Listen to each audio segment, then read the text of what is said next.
Vamos às perguntas dos nossos participantes. Leandro Zancanaro, muito bom dia, muito obrigado pela sua participação aqui conosco, obrigado pela sua sensatez e obrigado pela qualidade dos dados que você trouxe e dos comentários que você trouxe para a gente aqui. Nós não temos talvez o mesmo trânsito que a Fundação MT tem na BR-163, mas a gente visitou essas áreas em alguns momentos, durante 2 anos consecutivos, e a gente percebe realmente que o problema nestas, vamos chamar de micro-região, que não é tão micro assim, mas pensando em termos de estado, a gente observa que o problema está mais localizado nas regiões com altitudes menores, talvez com algum problema de umidade e de drenagem de solo, mas enfim, muito nesta linha aí de Lucas do Rio Verde, de Sorriso, e as suas imediações, Ipiranga, Itapuraí e assim por diante.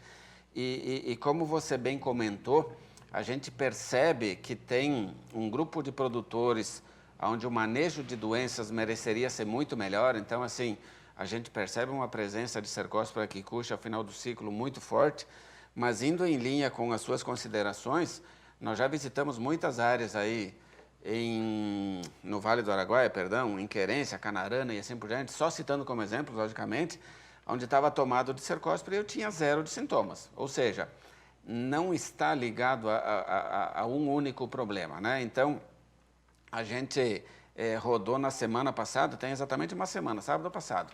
Estávamos em Nova Maringá, nós mostramos essa foto no início da apresentação, acho que você não viu ela, onde nós temos uma sanidade total foliar de plantas, uma lavoura extremamente bem conduzida, e nós temos presença de grãos também com este sintoma de grãos ardidos.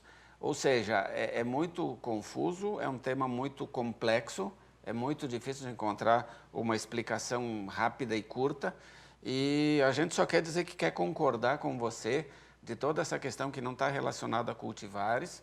A gente percebe com muita clareza, um material plantado mais cedo tem 20% de grão ardido, plantou 15 dias depois tem quase 0. Ou seja, não depende unicamente de cultivar. É claro que aparentemente tem algumas cultivares que a gente parece que percebe um pouco mais, talvez tenha essa tolerância maior ou menor, mas a gente também concorda que é um estresse abiótico, né? Talvez muito relacionado com temperaturas, muito relacionado com esse estresse hídrico, e isso me remete e me fez lembrar também que o grão ardido, que o apodrecimento de vagem não é novo.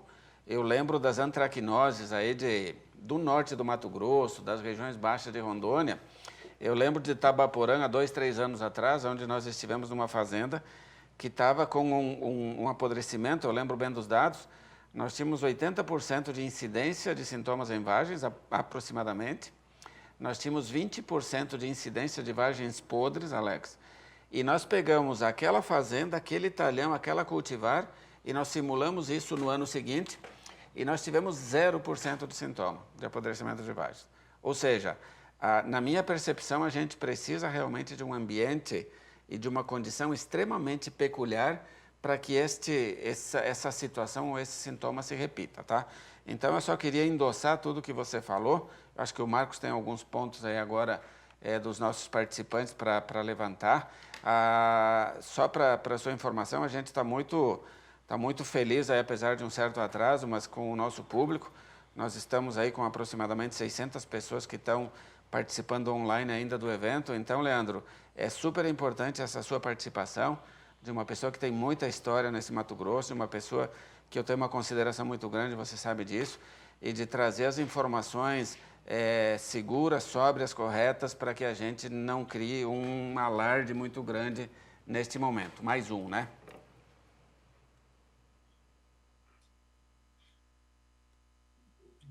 Obrigado, Valtemir. E da mesma forma, a gente agradece a oportunidade e tem uma grande admiração pelo trabalho que a Agrodinâmica faz.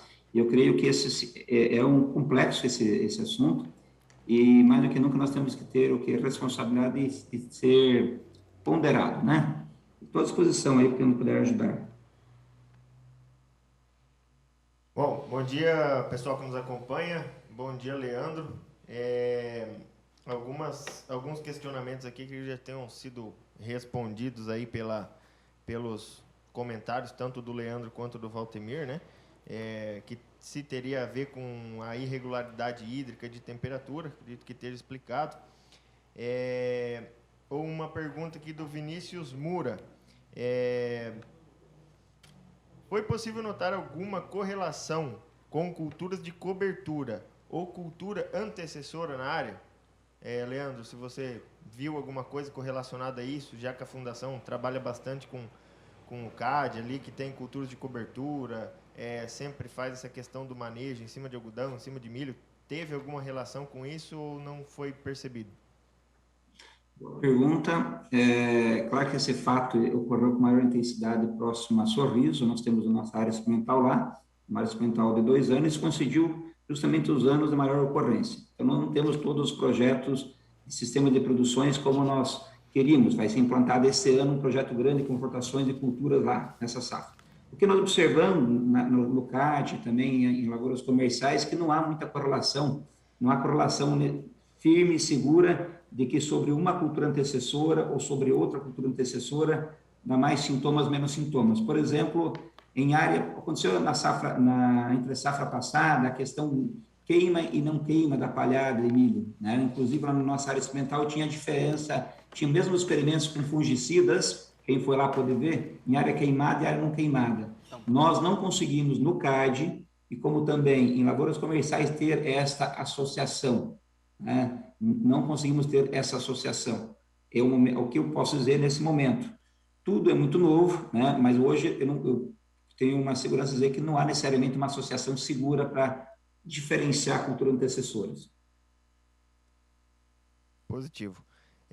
Vamos lá. Antônio Ferreira, de Tangará da Serra, questionando aqui se tem alguma correlação o tamanho de grão e o tamanho de espaço dentro da vagem para ele. Se tem alguma coisa a ver com essa abertura de vagem, se tem alguma ligação possível aí. O Toninho, né, que trabalhou conosco, né, quando levei do Paraná, obrigado, Toninho, quem trouxe ele do Paraná para cá fomos nós, obrigado, Toninho. Antônio e demais, eu prefiro ainda um cuidado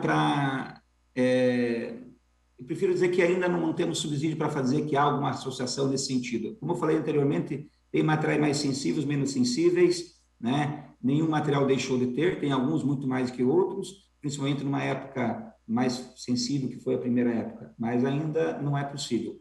Essa hipótese, né, do que uma vez conversando no dia 30 de janeiro do ano passado, conversando com o Romeu Kiel, depois conversando com o Krizanovski e com o França, da Embrapa, né? Existe assim, é óbvio aquilo que eu vou falar, né? Mas a vagem, ela desenvolve primeiro, né? Então, primeiro a vagem desenvolve e depois vem o desenvolvimento do grão. Então, essa questão de oscilação de temperatura, umidade, o importante é dizer que nós sempre, nessa região, de modo geral, nós partimos, o desenvolvimento inicial da soja partiu com um perfil de solo muito seco. E que a água que choveu ou a água que irrigou talvez não tenha sido suficiente para atender em plenitude toda a cultura soja, na sua necessidade, e com alguns estresses fisiológicos. Só quer dizer o seguinte, que então, a vagem desenvolveu primeiro, depois o grão desenvolveu. Essa hipótese de um maior crescimento do grão em relação à vagem, abrindo uma fissura aí onde as duas faces da vagem se encontram, onde se alimenta, onde o hilo se encontra, é uma hipótese levantada, né? Inclusive, não tem por que dizer, eu quero reconhecer aqui o trabalho feito por todos os colegas agrônomos, as empresas, as instituições, mas quero reconhecer que o Juliano Diniz, da consultor lá de Sorriso, tem dedicado bom tempo, né? No dia 30 de dezembro, conversando com o Romeu Kiel, né? E ele junto, né? E depois com o Krizanovski, né? Existe sim essa possibilidade de que tem uma fissura causada onde tem uma ligação entre as vagens, entre as faces das vagens. Isso está sendo estudado pela Embrapa, Francisco Krizanovski, o Juliano, junto conosco, mas o Juliano coletou as amostras no início do ano, final do ano, né? Mandou para o Krizanovski, o Krizanovski tem alguns dados, né? É a questão de uma fissura ali na vagem, é uma hipótese. Aí o crescimento da vagem, o crescimento do grão afetado pelas condições ambientais pode ter favorecido? Pode. Não é afirmativo de maneira nenhuma. O Krizanovski está estudando aí a questão das características das vagens de cada material. Então, são trabalhos que estão existindo e não podemos falar nada sem um estudo mais profundo, e aí entra a importância da Embrapa para dar uma pesquisa mais fundamentada. E aqui eu falo como pesquisador da Fundação, como diretor técnico, nós precisamos ter instituições fortes de pesquisa, principalmente aquela instituição que faz pesquisa básica, aí cabe ressaltar a importância da Embrapa. Tá? Então, tá, viu, Antônio? Não afirmo, mas nem descarto, né? Precisa ser melhor estudado. A Embrapa está estudando a caracterização das vagens também. Thales Henrique, de Palminópolis, Goiás. O manejo do mecanismo de ação dos produtos a serem utilizados podem ser uma alternativa, de acordo com os ensaios de fungicida? Pensando nessa situação, Leandro? É uma boa pergunta e é importante essa pergunta porque é o seguinte, como eu falei durante a explanação, nós temos vários trabalhos, nós optamos por não apresentar os resultados na tela porque tem que ter uma responsabilidade grande, né? Envolve vários aspectos aí, mas assim, ó, como eu falei, todos os programas de fungicidas ajudaram, todos, né? Interessante, como eu falei também na explanação, teve um caso lá no experimento em que, mesmo o tratamento sem fungicida, a sanidade foliar era perfeita. Mas quando você abria o dossel, tinha uma intensidade absurda de vagem apodrecida. Esse mesmo material, na presença de programa A, programa B, programa C, tinha bem menos sintomas, mas continuava com problemas. Tinha menos, mas tinha. Quem foi no evento a campo conseguiu visualizar por 2 anos consecutivos. O que nós notamos, tanto ano passado como esse ano, que todos os programas ajudaram, todos, mas por mais robusto que tenha sido, não ocorreu a resolução. Houve uma tendência de alguns tratamentos mais robustos ter uma leve melhora em relação aos anteriores. Nós não queremos hoje, aqui nesse momento, afirmar, como eu disse na explanação, dizer que tal grupo químico tem melhor performance em relação ao outro. Vamos estudar mais, pessoal. Mas o que eu posso dizer para vocês, uma tranquilidade, é que não há, pelos nossos dados, nenhuma... Se eu falei que está tendo algum efeito fungicida para minimizar o problema, está vendo, né? Mas, assim, aquele produtor que fizer o manejo de fungicida em que ele considera a cultivar, ele considera a cultura antecessora, ele considera seu histórico de cultivo, o ambiente, se ele fizer um programa bem feito, considerando os conceitos atuais, em que a pesquisa recomenda, ele vai ter um resultado muito próximo aos resultados que nós tivemos com os melhores resultados. Mas não adiantou aplicar de tudo, desde o início até o final, mais isso, mais aquilo, que nenhum resolveu. É isso que nossa opinião é o seguinte, que o que nós estamos vendo é uma consequência. Se existe um patógeno, que nós falamos que não é novo, né? Já é conhecido, ele não é a causa, ele é a consequência. Alguma coisa abriu espaço, deu oportunidade para esse patógeno entrar. E aí explicaria-se essa ação do fungicida, até mesmo nas vagens, né? Mas ainda não é possível dizer quais são os grupos químicos, né? Apenas digo o seguinte, se você fizer o dever de casa muito bem feito, você já tem um ponto de partida importante. Outra questão que o Valtemir falou, eu acredito nisso, né? Esse Mato Grosso aqui é tão bom, né? Que o seu Gentil falou que nunca tinha visto uma condição ambiental tão como deste ano. Ou seja, na minha opinião, vai ter que ter uma condição genótipo, ambiente e manejo para isso se repetir. Pedro Schneider, o Pedrão lá de São José, comentando o seguinte: com relação ao aprofundamento do sistema reticular, se não existe correlação com a anomalia, se o maior impacto seria da temperatura alta nos estágios iniciais do enchimento de grãos. Boa, Pedro. O Pedro também é parceiro da Fundação, de todos, né? Obrigado, Pedro, muito consciente, né?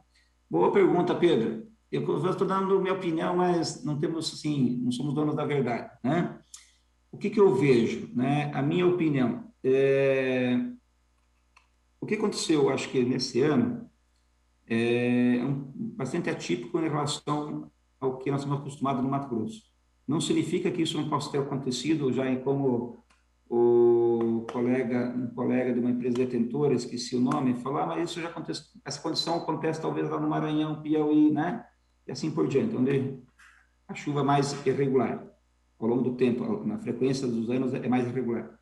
Então é o seguinte, nós temos um agosto, um maio, junho, julho, agosto e setembro sem chuva. Esse ano até setembro foi sem chuva.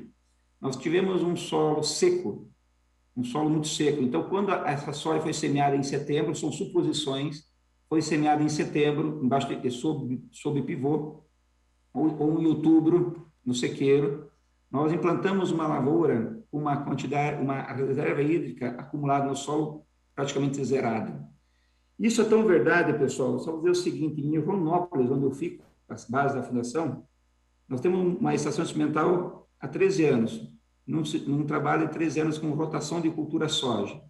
Num dos tratamentos, que é o tratamento 6, no dia 10 de dezembro de 2020, né, nós tínhamos uma braquiária, né, que ela foi implantada logo depois da soja de 2020, início de março, final de fevereiro de 2020, nós tínhamos uma braquiária que estava secando por falta de água. Mas a raiz da braquiária não vai buscar água até lá embaixo? Ela pode ter raiz lá embaixo, mas se não tiver água lá embaixo? Então, só citei esse exemplo, agora eu volto para o Médio Norte, é dizer que nós começamos, né, o desenvolvimento da soja com uma quantidade de água muito baixa acumulada no solo. Aí aconteceu, irrigou, na verdade, o que aconteceu, né, pelo que eu entendi, pelo que eu visualizei, né, o custo de energia, mananciais de água, muitas vezes a lama de água utilizada nos pivôs não foi suficiente para a planta desenvolver, né? A chuva que ocorreu talvez foi suficiente, no mínimo suficiente para a planta desenvolver, mas na fase mais sensível, que é a fase reprodutiva, onde que aumenta-se muita demanda, talvez não foi suficiente para atender a planta como um todo. E a planta passou talvez dentro do mesmo dia ou entre os dias uma oscilação de estresse fisiológico muito grande. E nós não conseguimos no dia a dia mensurar. Por mais que nós vimos uma lavoura bonita, talvez ela sofreu vários estresses entre os dias e dentro do mesmo dia. O que acontece, Pedro? O que eu quero dizer é o seguinte, que é diferente você pensar na quantidade de chuva quando você tem uma reserva hídrica acumulada no solo, uma quantidade já acumulada no solo. É diferente do que você tem a mesma quantidade de chuva quando você não tem nada acumulado no solo. Então, a mesma quantidade de chuva pode ter resultados diferentes conforme a sua condição inicial. O que eu quero dizer é que essa interação de umidade e temperatura, eu acredito nisso, né? Porque eu vejo que quando você tem pouca umidade no solo, quando você tem pouca umidade, a planta, né, uma evapotranspiração muito grande, o professor Fagan está ouvindo, né, pode complementar, a planta tem uma demanda de evapotranspiração muito grande e ela passa por estresse. Então, eu falo que muitas vezes a alta temperatura, até muitas vezes o efeito é muito mais alto, o golpe final pode ser a temperatura e não só da água.